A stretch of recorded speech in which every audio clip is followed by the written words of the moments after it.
Have you ever tried to sell your salon or spa business? Maybe you're purchasing another salon or spa and assuming new ownership of it. I want to share with you some horror and WTF stories of what happens in the beauty and barber industry that I can't even imagine happening in any other industry. Let this episode be a warning, your sign whether or not to move forward in your business.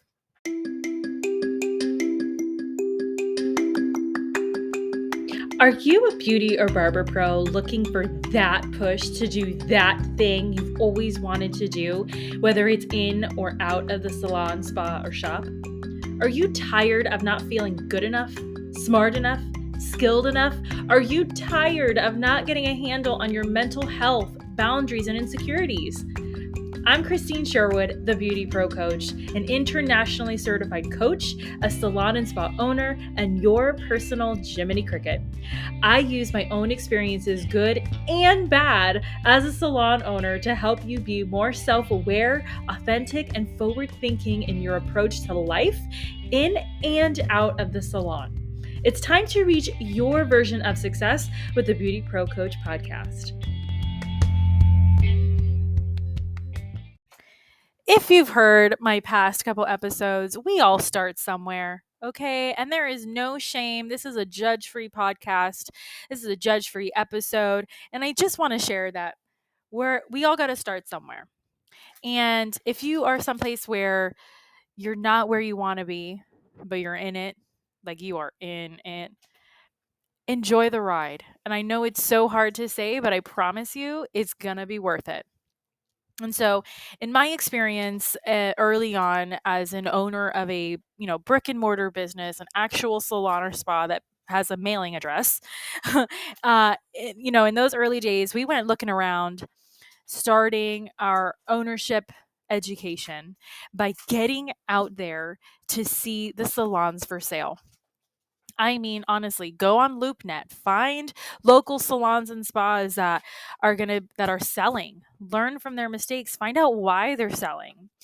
Find out all the nitty-gritty details, ask all the questions so that you can prepare yourself if you are a salon or spa owner getting ready to sell, or if you're looking to buy one and to take over ownership. And I'm going to tell you right now, it is risky business. Okay. But one of the stories I want to share is one salon that sticks out and is a staple whenever my business partner, who's AKA my mama, whenever we think about this topic. So we went to a salon and the owner was very, I don't know, like outgoing, yes, but very like in your face, very like, I'm here, know me, and we went and she says, "Yep, I'm selling. I'm selling, but I'm staying and I'm not changing anything, but I'm selling."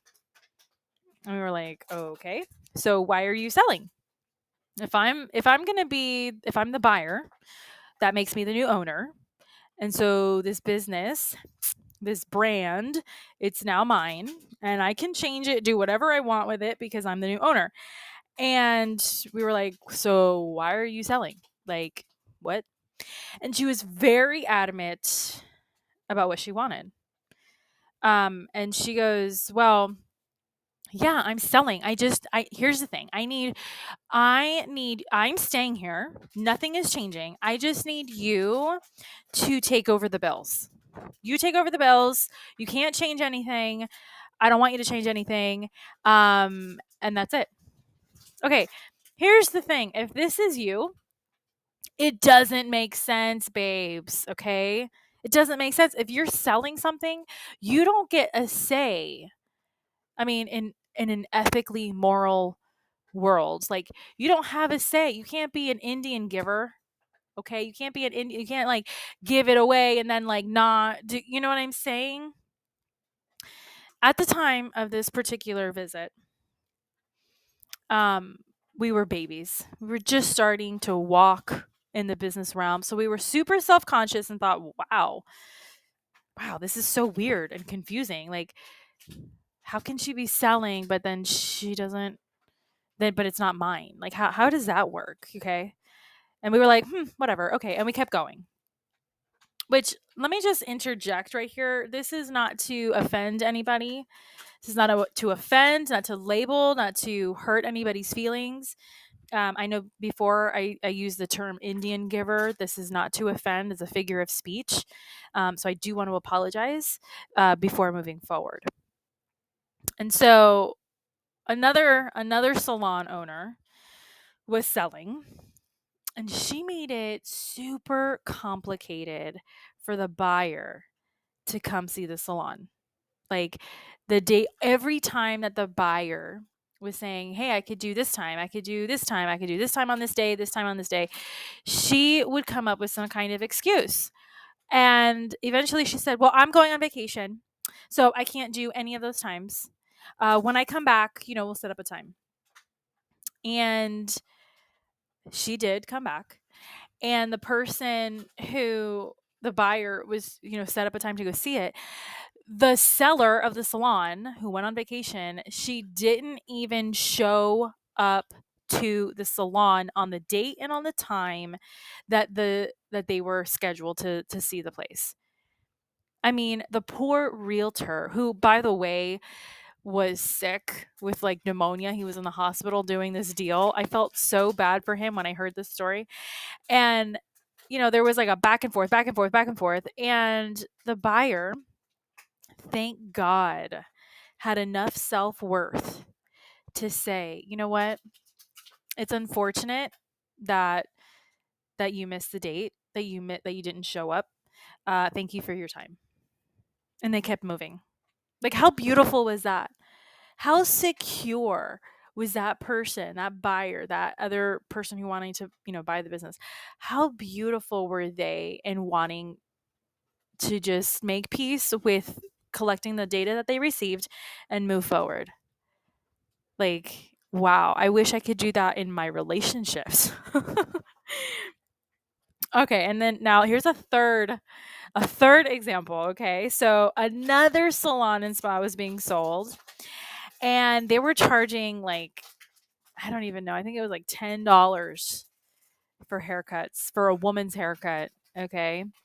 And the seller was in a lot of debt. I mean, so much debt. I don't even understand how he was standing there. Okay.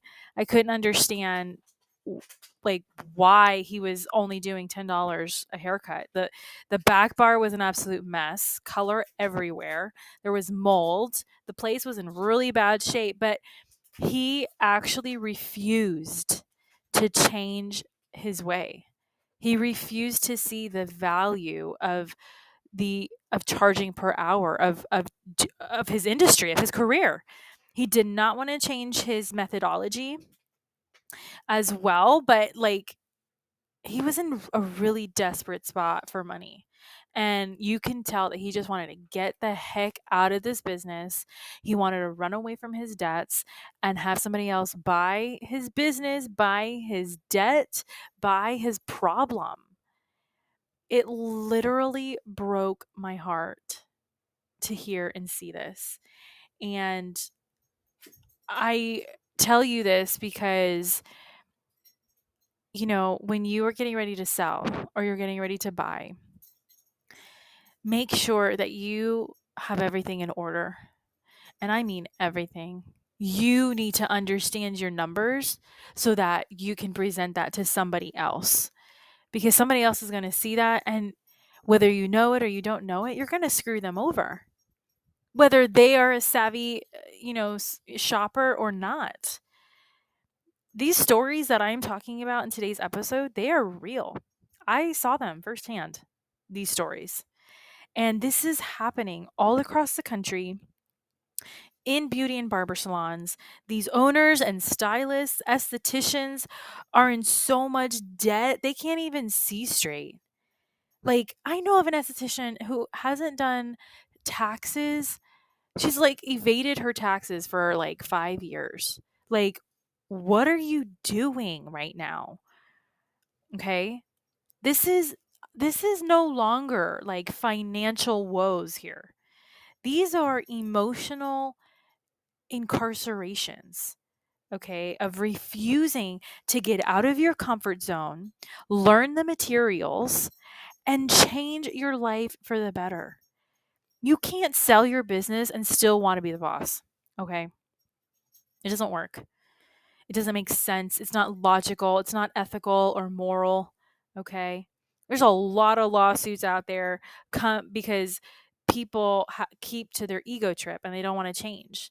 There's a power play happening that shouldn't even exist. Like, that shouldn't even be the problem.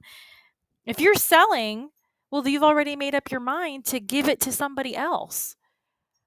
So I share this with you because if you're thinking of selling, think again and think clearly. Make sure you have something worthy to be sold. Be organized. Create an asset list now. Get your profit and loss statements now. Get your balance sheets of the last 3 years, Make sure you're ready emotionally to let go of something that you love so dearly. Be ready to start over from scratch. These are tough topics that I personally don't ever hear really being spoken about too much because it's heavy duty, right? Like, you're probably listening, you probably got a headache. You're probably like, oh my God. But it really doesn't have to be scary. Like, this is real. I know you're probably like, is that really real? She's totally faking it. No, I'm serious. I know this can be like too much truth to hear. I know. But being a salon, spa, or barbershop owner, it's not about playing shop. We're not here, to play Monopoly and go home. It's not about that. Having a real business where people walk in and out of, that there's a mailing address, XYZ hair salon and spa, that's what I'm talking about. Those are the businesses I'm talking about. There is you have, as the owner of that, with people on your payroll, that's having a responsibility of providing a means for your staff, your renters, your clients, yourself. You're providing a means for these people to create stability and take care of their families and themselves. That's huge. That is pure leadership. And as a business owner, filled with other people in my place, in my space around me, it's a responsibility. And it's not really for everyone, okay? So I really wanted to touch on that today because I see this, especially after last week's episode. I really wanted to share with you some of the stories that are out there in our nation and in the real estate world. It can be very confusing. It can be a very emotional, draining time. And I just want to help you make the right emotional, heartfelt decisions.